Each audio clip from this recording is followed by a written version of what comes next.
আমি আজকে একাত্মতা ঘোষণা করছি এই কারণে, আমি আমার সন্তানের হত্যার বিচার চাই। আমি বিচার চাই, আমি বিচার চাই। এই বিচার আপনাদের নিশ্চিত করতেই হবে। আমার সব সন্তানের কাছে আমার অনুরোধ, আপনারা আমার সন্তানের হত্যার বিচার করুন।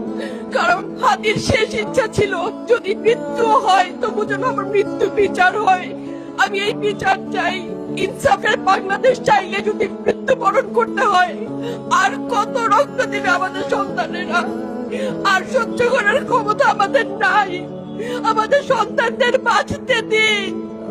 ইনসাফের বাংলাদেশ গায়েব হোক। আমরা আর সহ্য করতে পারি না। প্রশাসনের কাছে, সবার কাছে একটাই মাত্র অনুরোধ, আমাদের বাচ্চাদের বাঁচতে দিন, আমাদের ইনসাফের বাংলাদেশ দিন।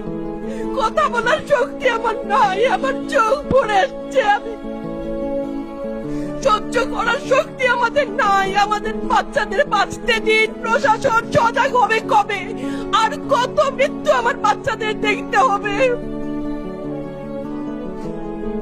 আমি কথা বলতে পারছি না। আপনারা সবাই আমার বাচ্চা হাদির জন্য দোয়া করবেন, আমাদের বাচ্চাদের জন্য দোয়া করবেন, আর ইনসাফের বাংলাদেশ যেন কায়েম হয় সেজন্য দোয়া করবেন।